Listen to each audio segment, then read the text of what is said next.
All right, what's going on, ladies and gentlemen? Welcome in to another video with Gamecock Chuck. Make sure you guys are smashing that like, subscribe if you're a Gamecock fan. Get your ass in gear and let's go. Hit the subscribe button, support the channel. I appreciate it so much. Get in the comments. I want to know your thoughts. Share this video. Come hang out with us Monday and Friday for our lives. Myself and the Deal Maker, Sports Talk with the Deal Maker, every Monday and Friday at 8 o'clock. We're going to be on here Friday at 8 talking about the LSU game. So come hang out with us then. Make sure you got notifications on. That way you get notified. Sometimes YouTube don't notify people. So I don't know. We just have to figure that out later. But anyway, do all that stuff. Appreciate it so much. Let's go ahead and talk about what's going on in Columbia today. I was at work all day, of course. You know, it seems like everything seems to happen while I'm sitting there working my butt off and got no... can't get online and can't make videos, things like that. But I guess some breaking news out of Columbia today. Tight end Michael Smith, the very highly touted, sought after tight end from the class of 2024. He's a 4-star out of the Savannah, Georgia area. Decided he's going to take a red shirt and hit the transfer portal. Now, we all saw what happened with, what was that, Xavier McLeod. He decided he wanted a red shirt as well.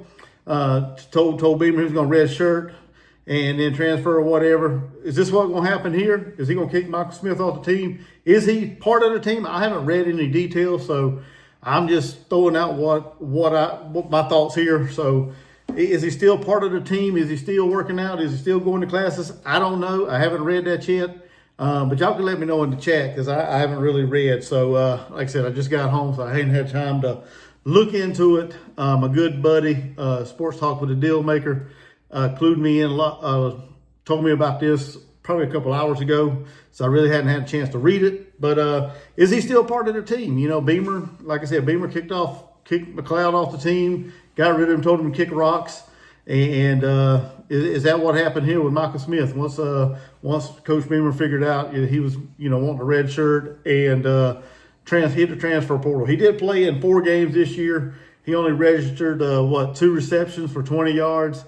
He was I had a lot of hope for this young man coming into the season. Last year as a true freshman, in fall camp, he wowed a lot of the coaches. Put some highlight type catches at practice up for the coaches, and they were put out on YouTube and on Twitter and things like that. So a lot of Gamecock fans were excited about this young man that was looking for him to make a huge impact on the team. Last year, he did as a freshman. He had 10 receptions, 106 yards, and a touchdown.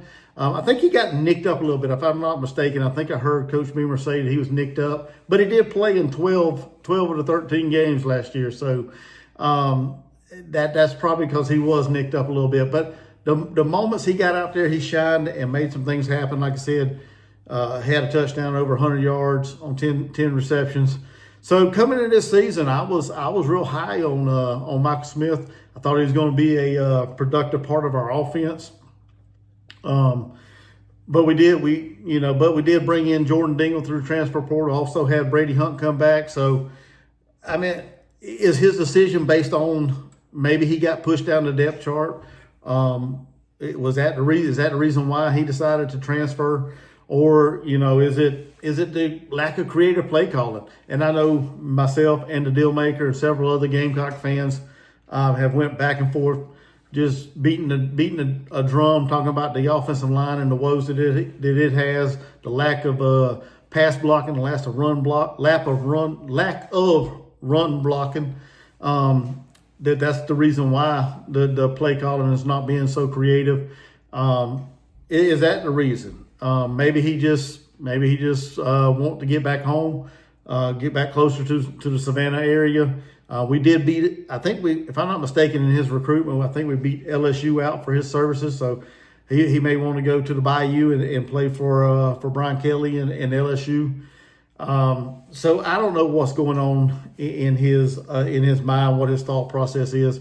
A lot of these young men, when they commit to schools and they have huge aspirations of coming in and playing right away and being productive. Maybe saw that his playing time and his snaps were dwindling down, and maybe he just thinks it's best for him to get on out of there and get a fresh start. And there's nothing wrong with that if that's what it is.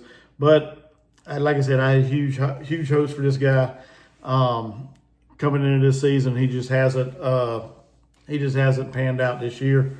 And to be quite honestly, I think the tight ends have been misused this year. I don't think we've used them quite enough. Out of 77 receptions, I think it's what it was when I looked online a while ago, tight ends has only accounted for 14 receptions through 5 games this year. So I think the tight ends has been a little underused, undervalued when it comes to the game plan and the play calling at South Carolina. I think I've been screaming here lately, we need to get the tight ends more involved. We need to get the running backs more involved in the pass game.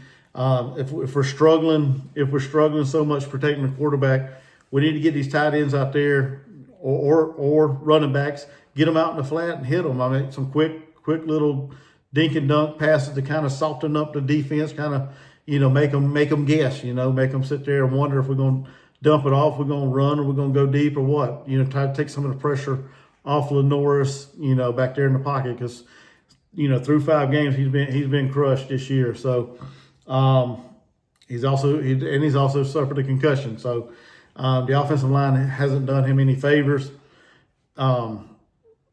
So I mean, is that what it is? Is it the lack of creative play calling because due to the offensive line being horrible? I don't know. We'll know. Hopefully, or who knows? We may not ever find out what the real reason is. And at this point, it really doesn't matter. He's made up his mind. He's going on to wherever he's going, and it is what it is. So we'll move on. We'll get more tight ends in there. We'll get some through the transfer portal, through the high school rankings. It's not the end of the world. We still got, like I said, we still got Jordan Dingle, still got Brady Hunt, we got Maurice Brown. So I mean, we got guys. We also got some other ones that hasn't had any playing time at South Carolina either. So it is what it is. We're gonna move on from it, and we'll see. But I want to know y'all's thoughts. Let me know your comments. Let me know what y'all think. Why y'all think he might have transferred, or talking about transferring and hitting the portal or whatever. Let me know. Get in the comments. Make sure you guys hit the like, share, and also make sure you subscribe to this channel.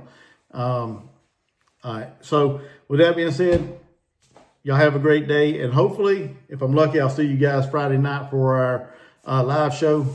Until then, y'all have a blessed day.